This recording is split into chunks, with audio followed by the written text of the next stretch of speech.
Hey guys, Wrestling Throwdown here. I'm Healy, and I got a lot of stuff to talk about tonight. So I guess we'll start with the WWE releases. Obviously for my title, I have 2 weeks of stuff to talk about, so this might be a little bit longer of a video than usual on my Saturday extra videos because I didn't do one last week. So I kind of want to talk about both Smackdowns, both NXTs that I missed. Alrighty, so for WWE releases, they just released The Great Khali, and I know me and Joe mentioned it, but we didn't really talk about it, and I'm glad we didn't because obviously I wanted to save that for this video. He is, I think he's, let me see, I know he's in his 40s. I actually don't know how old he is. I know he's in his 40s, but he is in really bad shape, and he's been like this for quite some time now. And I thought this was a really smart decision on WWE for releasing him. He's 42, okay. He's 42, so he's not, he usually just kind of turned 42. Interesting. He's not like too old, but he obviously he's having a lot of problems. His knees aren't very good. He's very, I don't know how many surgeries he had, but they weren't doing anything with him. That's for one thing. They would maybe use him once in a while for like a comedy kind of thing or something like that, just randomly to throw in. But they weren't doing anything with him. And WWE has a new strict policy. I guess I'll talk about this too, because I don't think I mentioned Hogan and Sting too. They said they're both going to make them do this. I guess they're going to make them take a test, some kind of physical test. And they're going to do this for everyone over 40, I think they said the number was over 40, because they don't want wrestlers getting hurt and like paralyzed and everything like that. So they said if you're over 40, you have to take some kind of like physical thing to make sure that you're compatible in the ring and you can still, go. And obviously Great Khali, there's nothing left for him. They wouldn't have been able to do anything for him. So they released him. And I mean, obviously, since he won the world title back in, oh my God, what was it? I don't even remember. It was a really long time ago, though. It feels like it was a long time ago. Anyways, they really didn't do anything with him. He's been a jobber for the whole time. He's just been kind of like a comedy thing. And I mean, we would not see him for months, and then we would randomly see him again. And then we would not see him for months again, and then we would randomly see him again for another night. So they just kind of tried to throw him in whenever they could, but it was just, he needed to retire anyways. He's not, like I said, he's not capable of wrestling anymore. He needs to take it easy and everything. So I thought this was good. They did say more releases are coming. I'm not sure. I thought Fandango was going to be one, but obviously that is not going to be the point because he's new and approved and he's going to have a match tomorrow night. Speaking of Fandango, I feel like they really, especially since they redid him already again, they didn't really like redid him. They say they did, but we'll see actually what exactly is different with him. If he's a face, maybe he's a face now because Rosa's technically a face, but she could turn heel now too since she was with Natalya, I know, for a while. But I think a face turn actually could be good for him.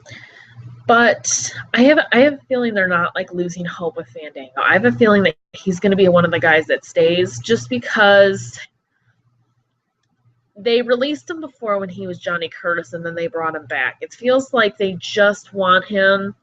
It feels like they have something, they like something about him enough for him to stay. Obviously, because they usually don't bring wrestlers back. I mean, yeah, you can talk about Emma and they fired her and then they reconsidered and everything, but that was obviously for her stealing and everything, so that doesn't really have anything to do with it. I also want to talk about the moves. Fandango's move, his obviously his leg drop. Oh, I really like that. I think that's a really good move. No one does it. I mean, it's so original. Like, I've never seen anybody do it anymore. I mean, it seems like everybody now, all these wrestlers have like the same move. They're so similar and they're not different at all. And that's what I like about Fandango. He has different moves and everything like that. And I've always been a fan of him ever since he was Johnny Curtis. So I'm really excited to actually see him wrestle tomorrow night. But yeah, I think he's a good mid-carder, and I hopefully, you know, they let him stay and everything. As for Zack Ryder, he could be. I know Zack Ryder's getting surgery, or he just got out of surgery. Speaking of surgery, Sheamus actually, I just read up on that. Sheamus actually just got surgery too. So because I was kind of confused when Joe told me, you know, last night that Sheamus had surgery and that's why they had to write him off. And I'm just like, I didn't read anything about that. And so then I read it today, and it seems that he just went undergo surgery. So he must have definitely got hurt. So that was interesting to read about that. Hopefully he recovers soon. I don't know what he got surgery on. But, yeah. Zack Ryder, he could be a release. Heath Slater, I really hope not. They kind of use him for a comedy gimmick, too. But they got Damian Sandow now, too. Damian Sandow could be turning face now, too. So, I mean, they want to obviously keep a few jobbers. I think actually they should probably get rid of Hornswoggle. As much as I like Hornswoggle is actually a really cool guy in real life. I've watched a couple of his interviews. He seems like a really cool, laid-back person in real life. I just don't like his character. And, I mean, I know they want him for, like, the kids and stuff like that, but he's been a heel. He's been working as a heel, obviously. So, I mean, we'll see. But that's pretty much it for the WWE releases. They did say that there was going to be more to come, but that was, I think, about a week ago when Great Khali got released, and none have been happening yet. So who knows exactly if they are going to have more releases. I mean, there's so many rumors about AJ leaving after Survivor Series. Who knows who's going to be leaving? It's crazy.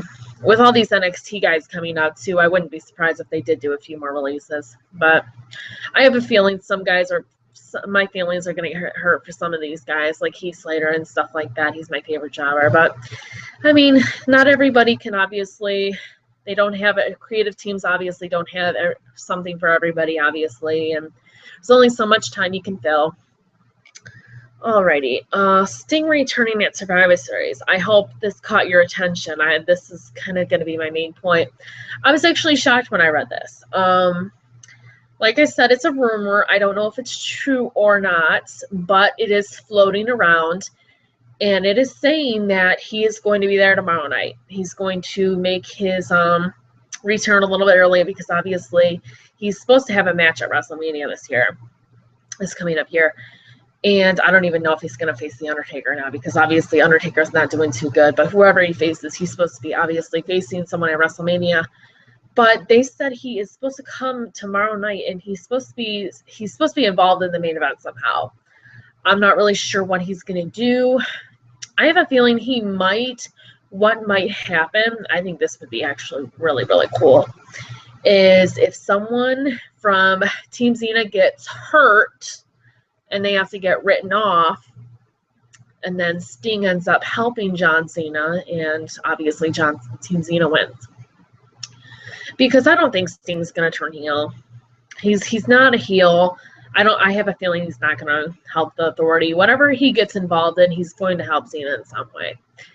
But I think this is going to be a really cool start for him. It's kind of early. I didn't think he was going to be here this soon. I thought he was going to be here more like Royal Rumble-ish. But it's interesting. I'm definitely excited for Sting. Sting's one of my favorite wrestlers of all time. So I'm extremely excited. And like I said, I think this is why this whole pay-per-view, the matches kind of suck, except for obviously the main event and maybe Bray Wyatt and Dean Ambrose, is because they're going to focus all their attention on the main event. And that's what I said yesterday. Me and Joe said pretty much yesterday in our prediction show, is they're going to focus all their attention on this main event. They're going to make it so it's incredible. There's going to be a good surprise, good everything pretty much about this match. It's probably going to be like a 30, 45-minute match. So obviously it's free and everything, so they're not going to obviously more people are probably going to be watching. But like I said, I don't think it's the price issue that's really the problem here. I feel like it's more people don't have these certain systems that they're on. I think it would almost be better if they had it on TV and they had it like on a certain channel that they had to pay extra for every month or something like that. I feel like they'll get more people that way. That's just my opinion. But yeah, I'm definitely excited about the Sting thing. I think this can definitely work, and it is a little shocking that he's coming this early, but we will see what he does, if he does something next tomorrow night or not. Alrighty. I guess we'll start with Smackdown from 2 weeks ago. Let's see what we got here. Y2J returned. He's actually doing some, I guess, some house shows or something while I don't know if he's doing his Fozzy tour or not right now, but he's doing some stuff. He's not appearing in every show or anything like that, but I love Chris Jericho because he always puts over younger talent when he comes in. It's just so great. That's what I love about him. He's such a great wrestler, and he's just so awesome like that. You know, it's not like a normal, obviously, main eventer like Randy Orton. As much as I love Randy Orton does not like to put over people at all. As you can see, when Kofi Kingston beat him, he freaked out. But obviously, Chris Jericho's the opposite of that. He's definitely a putter over. And obviously, he had a highlight reel with the Authority and Stephanie McMahon and him. Oh my God, the history with Stephanie McMahon and Chris Jericho is just amazing. Every time they're in the ring together, it's just, you know, it's going to be good. It's pretty much what it is. And he pretty much talks about how he's going to sing the goodbye song to them when they, you know, leave and everything. And like, oh, you got jokes and everything like that. And they pretty much tell him to get out of the ring and everything and stop it with the jokes. And it was just a funny segment. And there was also, they were talking about where's our WWE network and everything like that. I guess they didn't obviously cut down all the WWE chants, network chants, but they cut down some of them. That's what some people were there live or whatever for the spoiler results or whatever. They said that they were a lot louder and there was a lot more of them. And even though they didn't completely cut them out on the show, the taped show, obviously when they put it on TV, they definitely took some of it out. So that's what people are saying. So, and you know, WWE always does that.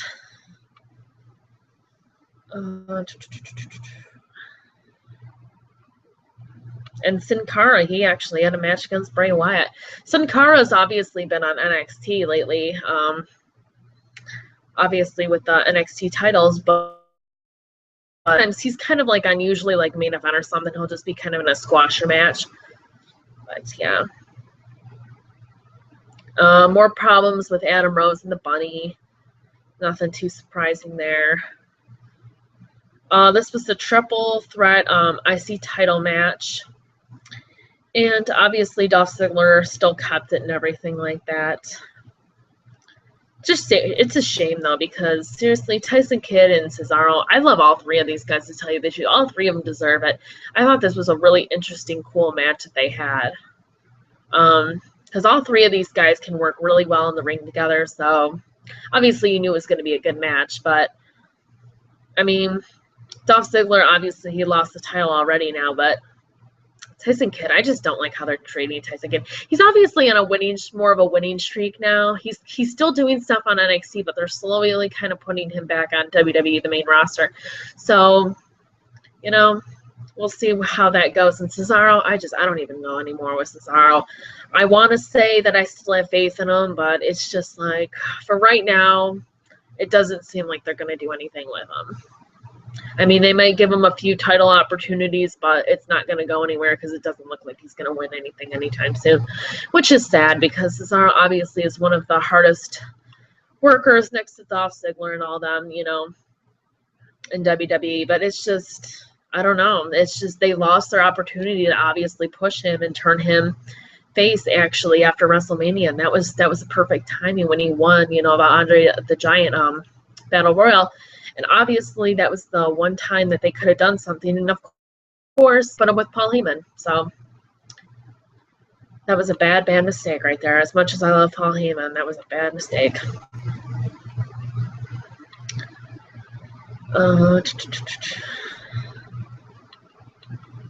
Kane and Ryback fought. Pretty much just... Obviously, Kane being mad about Ryback, you know, attacking him and everything like that. It's pretty much the same old. Nothing really happened. And that was pretty much that for 2 weeks ago. Nothing too major on SmackDown from that week. It's more interesting, obviously, this week for SmackDown because they obviously added a stipulation like me and Joe talked about in our prediction show last night. But I guess I'll move on to NXT from last 2 weeks ago. Let's see. This is the one we need. Okay. And Finn Balor and Kenta are obviously still a tag team. I like that these guys are a tag team. It's interesting. Now, they talked about, obviously, Kevin's team because he's going to be debuting soon. They talked about maybe making them like a group, which I think would be awesome. I think that would be so cool. Can you just imagine how dominant those three would be together?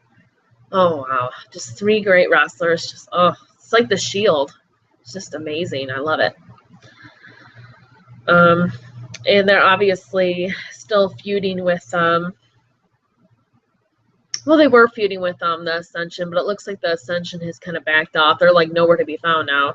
So I'm not sure what's going on with them. But Tyson Kidd and Justin Gabriel, it looks like they're still together. And that's the thing, too, with WWE. They'll have someone to heel the next minute, and then they'll have them face. It's almost like if people don't watch NXT, they'll have them as a face for WWE, and then they'll have them for a heel for NXT. It's just weird. But Tyson Kidd, he's a heel for both of them, so I don't get that. It's just kind of weird for me. They're doing a lot of weird stuff on NXT, though. It seems like a couple of these guys are kind of like, they're a little bit of a face, but then they kind of turn back heel again, and then they're almost like a tweener. But who knows? It's almost like Alicia Fox. You know how they always switch her back and forth? It's just like whatever they need her to be, whatever they need them to be in a certain match or whatever. That's pretty much what they are. No common sense is used.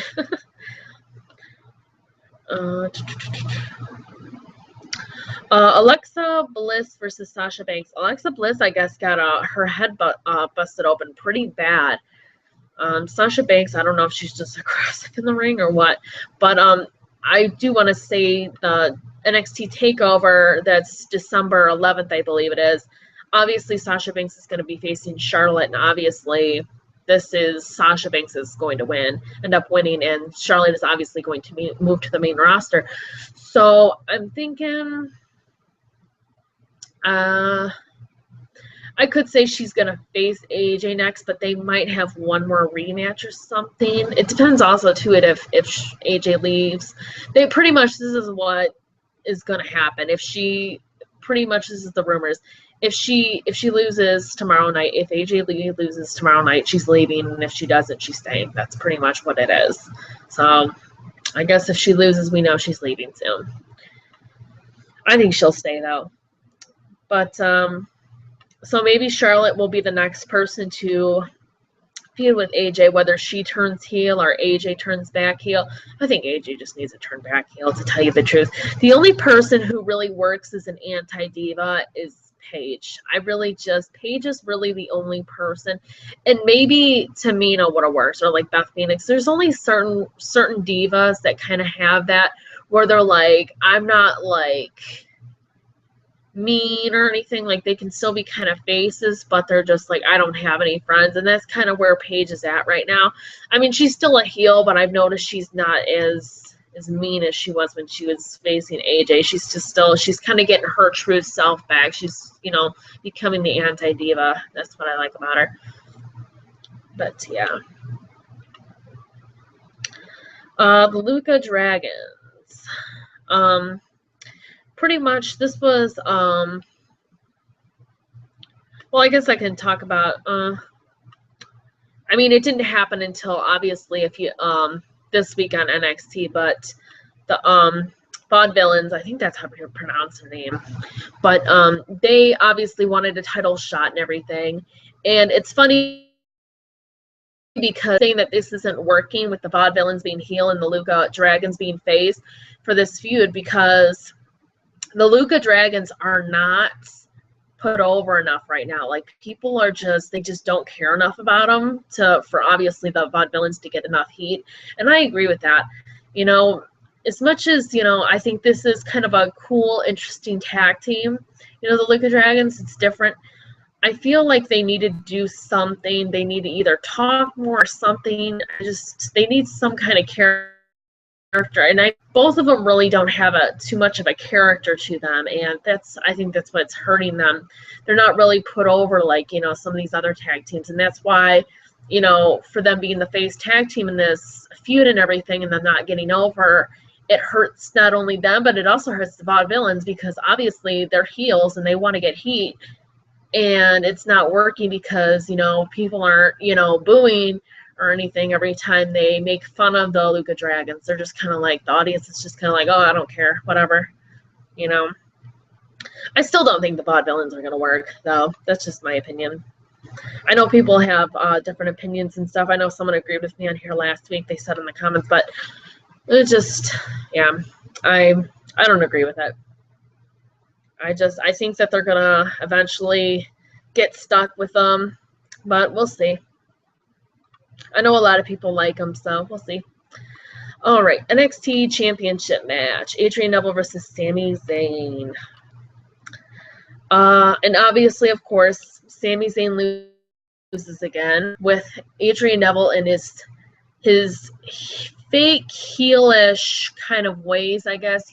He's still not, they still don't want to turn him like full-blown heel, but they don't want to make him like a face either. They're kind of like tweaking it where he's acting like, oh, Sami Zayn, you were still my friend, but I'm going to use a cheap victory to beat you because I'm scared of you, pretty much. And it's stupid. Obviously, Adrian Neville, at the end of the match, he acted like he was hurt and he was holding his knee and everything like that. And Sami Zayn went to check on him like the good person he is. And Adrian Neville rolled him up and beat him. And it's funny because I think what might happen eventually is they might not turn Adrian Neville heel. I think what's going to maybe happen is Sami Zayn is going to get so pissed off and so irritated that he's eventually going to snap and just attack Adrian Neville, and Adrian Neville's going to be like, oh, you're the bad person here. I didn't do anything.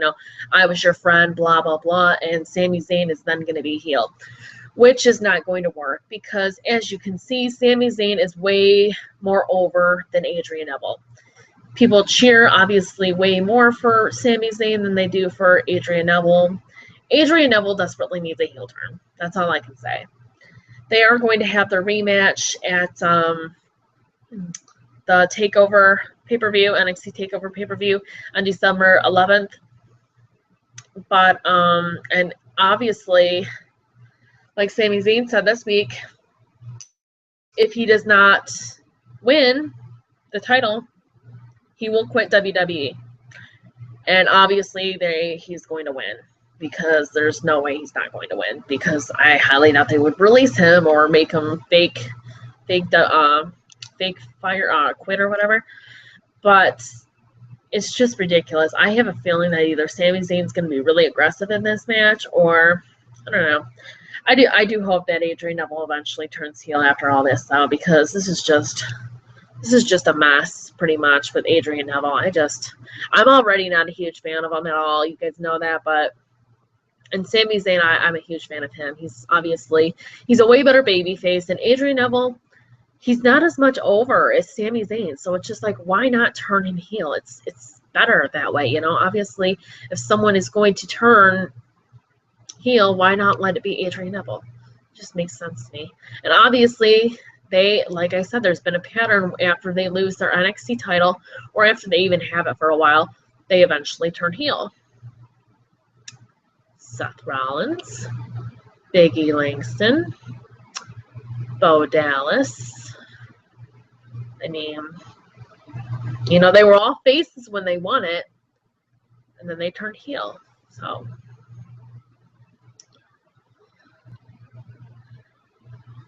and that was pretty much that for NXT last week. All right, so for SmackDown this week, Triple H obviously adds a stipulation.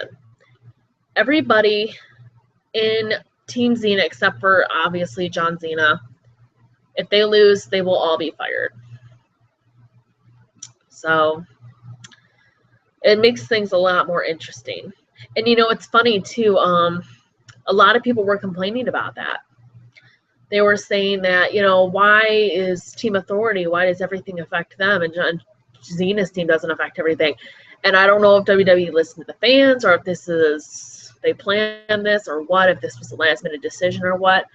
But obviously, people got what they wanted because this is their punishment.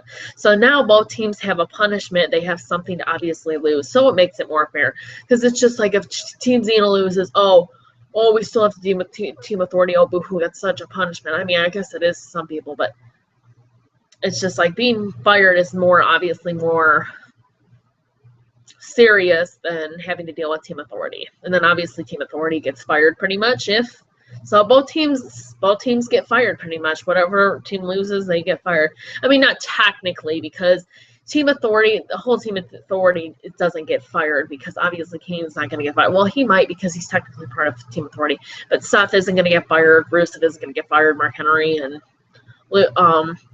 Luke Harper isn't going to get fired. So, but obviously Stephanie, Triple H, and like I said, Kane might because he's technically, you know, they're whatever. So he might. I don't know. Alrighty.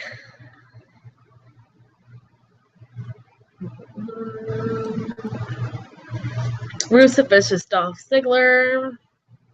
And obviously Rusev is still undefeated. Okay, so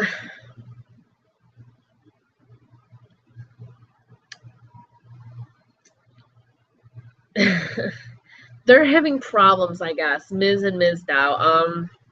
Obviously, Miz doesn't like the attention Mizdow is getting. And obviously, Mizdow he's obviously reenacting stuff, and people love it, and they're so into it. So obviously, the Las Mandadores picked up the win because of this. But we'll see. Like I said, I still hope that Miz and Mizdow win, but I have a feeling that Stardust and Goldust are just going to retain. But we'll see.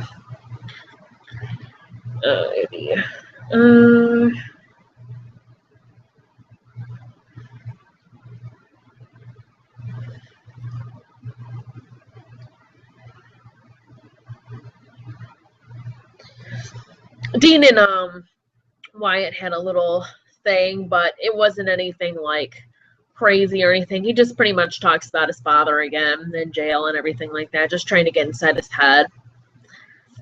And that's pretty much it. I mean, they're just pretty much finishing up the promos. Anything else they can pretty much say before tomorrow night.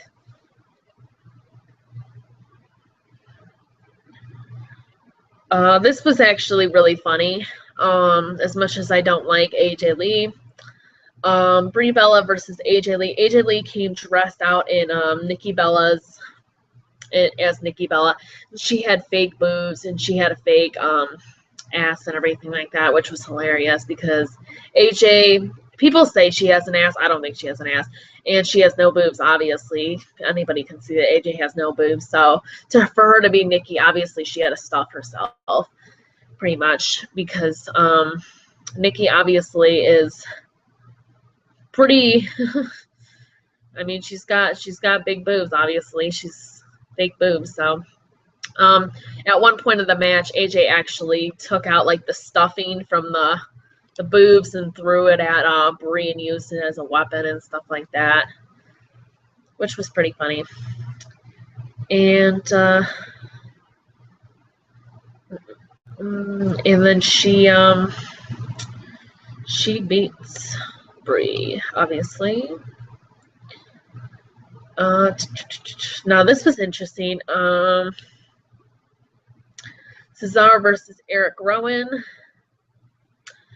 And Eric Rowan won really fast too. Again, like I don't get what they're doing with Cesaro. I feel so bad for the poor guy. It's just like, why are you doing this to him? Like, he does not deserve this. It's really fucked up. It really is on so many levels. And Luke Harper, he came down after the match and he kind of teased the thing and everything, but nothing was, obviously, they didn't have anything, so we will see. Like I said, there's still a chance that Eric Rowan can turn on him, but... And then Kane and Seth Rollins versus Big Show and Ryback. It was a DQ. It pretty much just went crazy, brought in a steel chair, and just went crazy, pretty much. And that's pretty much it for SmackDown. All right, now we'll finish up with NXT. And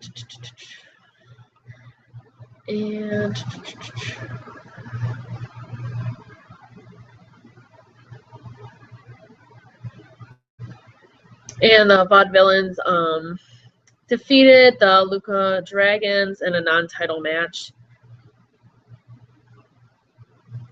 And like I said already before, it's pointless, I feel like. Because it's just so stupid. CJ Parker, what's going on with him? Is he a face now? Does anybody know? Did they even do anything? I didn't see anything where he turned face, but I mean, unless they just did it like, maybe they did it at a backstage thing, and I must have left the room for a second and I didn't see it. I don't know, but CJ Parker has been acting like a face for the past few weeks. He faced Tyson Kidd. Obviously, Tyson Kidd's a heel. Unless NXT is better, too, at doing heel versus heel matches and face versus face matches. So I wouldn't be shocked if they did that. But if CJ Parker was just, a heel versus a heel match. But I don't know. What's going on with that? Tyler Breeze is kind of in the mix, too. I mean, I can still tell Tyler Breeze is a heel, but it's interesting.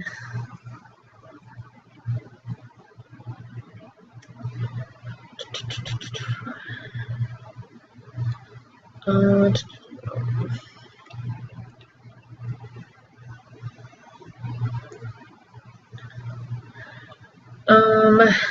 and I'm sorry, the Ascension did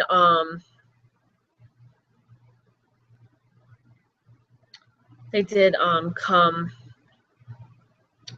out last week, or not last week, like a few days ago, but they came down and they attacked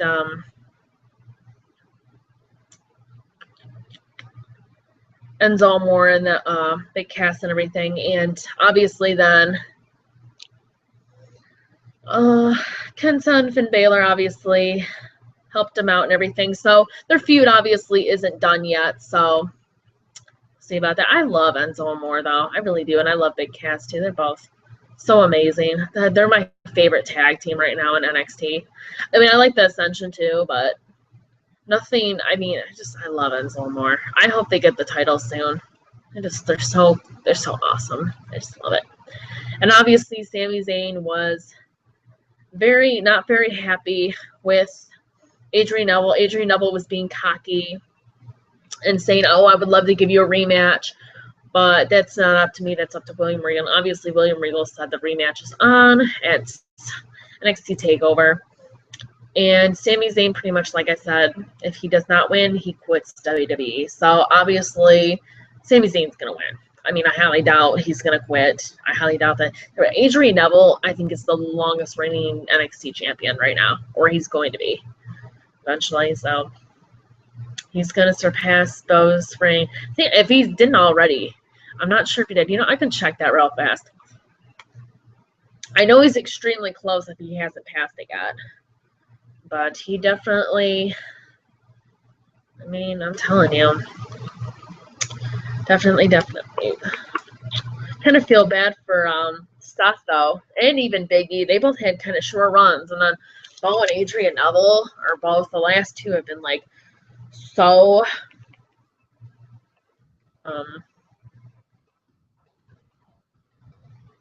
long and everything. So yeah, I'll check that right now. My computer will load. I know they're close. Whatever it is, I know it's really close. So, well, come on. So it's going to take 5 hours? All right, thank you. Okay. Yeah, Adrian Neville is going to surpass, though. He's had it for 269 days, and Bo's had it for 280. But obviously, Adrian Neville is going to surpass it, because obviously he's gonna surpass it by like what, 10 days? About 10 days, kind of. Maybe a little bit more, but yeah. He's gonna pass it. Not by much, but yeah. So Bo is still technically longer than him, but only by like 11 days. So yeah, he's gonna end up beating Bo in the process by like 10 days. Alrighty, guys. Well, this was a long one because I had to fill up, like I said, 2 weeks and everything. So I hope you guys enjoyed. Don't forget to hit that thumbs up button. Don't forget to subscribe. Don't forget to follow us on Twitter. And don't forget to join our Facebook group. Thank you so much for watching, and I will see you in the next one.